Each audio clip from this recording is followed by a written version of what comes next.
what is your opinion about Zahid Bukhari as an attorney? Well, he's a very aggressive attorney, and I think that his tactics, look, Connie has only one choice to save himself in all of this, because he has provided not one iota of contradicting evidence. He has not provided one iota of corroboratory evidence.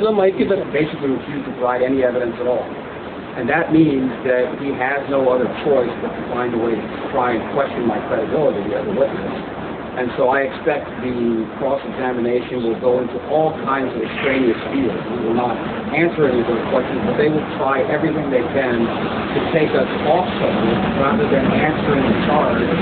What was their role in conceiving, editing, asking me to deliver, making sure that everything got done right with the approval of President Duterte? And that's the point. And if he can't answer any of those questions, then his only defense is to just divert attention everywhere that he possibly You say, yeah, the impression in Pakistan that due to your memo, there is a clash between all the three main institutions of Pakistan. Yeah. Do you agree with that? Yeah. Well, look, I mean, what the memorandum has done is it has brought to light the fissures that existed in the Pakistani society already. There's not anything that we did or that I did or that Haqqani did to try and force that clash, but the reality is that that clash existed. I think that what has happened, though, as a result of the memorandum being exposed, is that all of these institutions had to sit down and figure out how to work with each other. So for the first time, you have an Army Chief of Staff and an ISI Chief who are defending the civilian government's right to continue and complete its term. For the first time, where there is clear wrongdoing, where there's clear malfeasance, where there's clear mismanagement of the economy and corruption and all of those problems.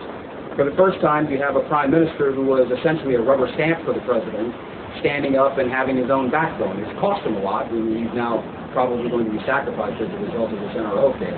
But he's trying to have his own say and run the country as the Chief Executive. For the first time, you see the judiciary doing what it's supposed to, which is to arbitrate the disputes amongst the people, amongst the institutions. And all of that is a result of this intense effort to try and figure out what was at the bottom of the memorandum affair. So for me, what I see here is that we have essentially strengthened the democracy of Pakistan by forcing all of these institutions to look at each other, eyeball to eyeball, and decide how they're going to live together in that country and work together. You said Mr. Haqqani submitted this written reply, and he said that he has lost both the annual benches, and he has also don't remember the payment. Yeah. I mean, this is all nonsense. The reality is that Mr. Haqqani is hiding evidence. He has obstructed justice in every single phase of this entire operation. And the obstruction of justice is so severe that, you know, whether it's in cross-examination or in my primary examination in chief, he made very clear exactly how that was happening. The fact that he's not willing to provide the BlackBerry handsets is because he knows there's other damaging evidence. That if our forensic examiners or the forensic examiners that are chosen by the commission have a look at those BlackBerry handsets, they're going to find a lot of other very damaging data in there. It may include conversations and chat exchanges with U.S. officials. It may include conversations and chat exchanges with British officials. It may include conversations and chat exchanges with the President himself, or with his wife who was sitting next to the President when they were in Pakistan. So those pieces of evidence, he cannot afford to have all of that data come out as well. So what they're doing, they're simply obstructing justice in every possible way that they can to make sure that that data never sees the light of day.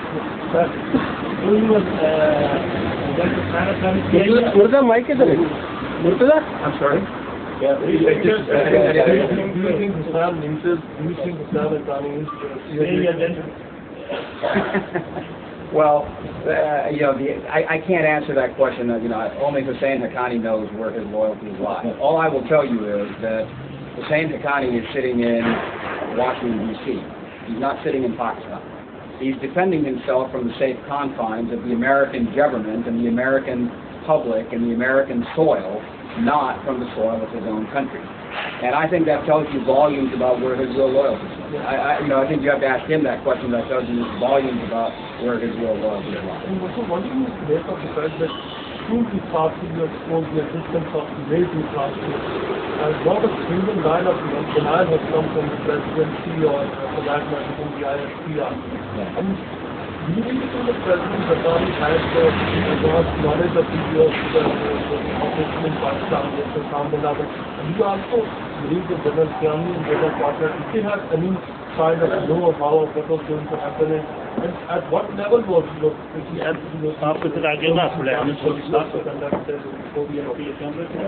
Well, that's a tough question. I can tell you that I have been shocked by the fact that the government has not, either through the ISPR or through the President's spokesperson, denied a single word of what was in that transcript. What they denied was, as you and I had that conversation at the top of the morning that day, they denied something that I never said. I never said that President Zardari and General Kiani had a one-to-one discussion. We talked about the offices of these two people communicating with each other, and that's what's written in the transcript. So the fact that the government and the army and all the institutions have not denied it means that there must be some significant measure of truth in everything that was stated in that transcript. And key among those findings is that President Zardari gave the permission to President Obama to conduct the operation. Now, if that turns out to be true, then it is up to the people of Pakistan to decide whether that constitutes a treasonous act. The reality is that President Zardari is the chief of the armed forces, so he had the right to make that decision. But if he made that decision and did not consult with the ISI chief and did not consult with the army chief, that's where the fissure took place, and it goes to the very heart. That transcript goes to the very heart of the purpose of the memorandum, because the purpose of the memorandum was to try and get the American government to help quietly, forcefully stand down the army from conducting any sort of undemocratic activity. So for me, that transcript not being denied tells you the whole story, that the President of Pakistan gave permission to the President of the United States to conduct the May 2nd operation, that there are lies being told on both sides of the equation, both in the U.S. as well as in Pakistan, that the Army chief and the ISI chief probably genuinely did not know that the operation was going to take place, and that's what caused the problem between them. That's the real reason that this whole affair is being investigated in the first place. Mr. Ghazali, do you think there is any relation between the two events and the memo? Yeah, there's no question in my mind that there is, because the reality is that May 2nd event is what caused the memorandum and the message that Haqqani wanted me to deliver to the Americans to be put in place. And I think the more we're investigating the origins and the purpose and the authenticity of the memo, the more we're finding out that the memo is really about the May 2nd operation. So there was news threats have been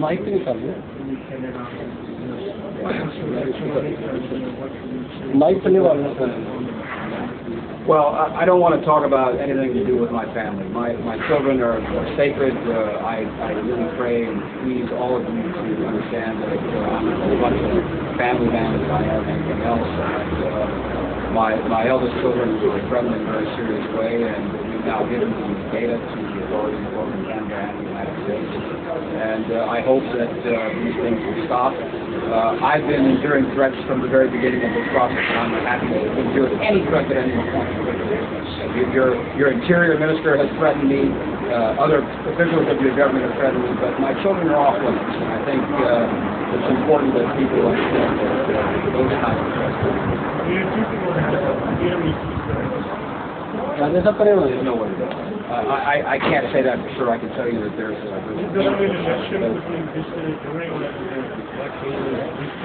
no question in my mind.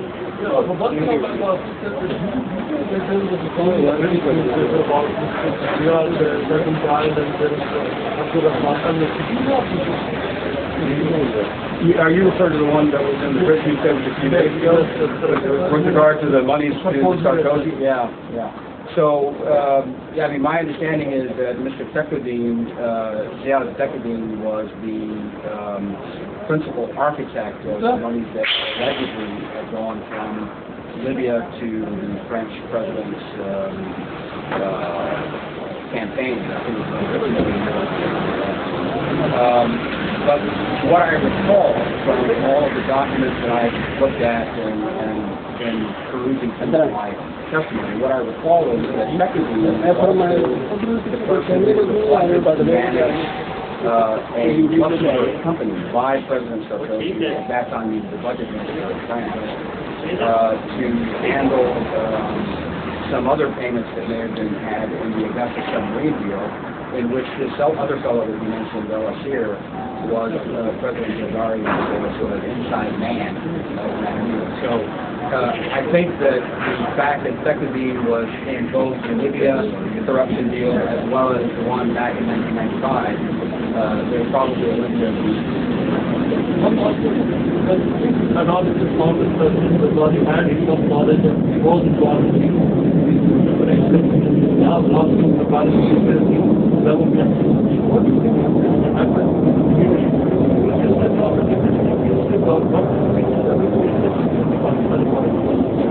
Well, there's no question that if the president is found to have done something against the Constitution or against the authorities embedded in his office, that he will be stripped of his immunity. And if he's stripped of his immunity, what's going to happen is those cases in Switzerland are going to go full blast. And I think those cases in Switzerland have much further ramifications than anyone knows today.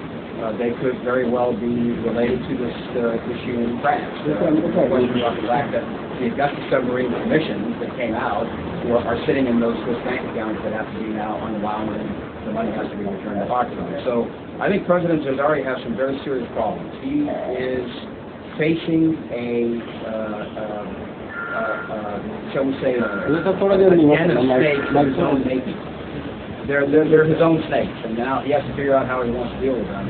There's no question in my mind that President Zardari has, like a virus, has infected the governments of other countries by asking them and doing things for them that were really something that... Okay, well, thank you very much. Thank you, sir.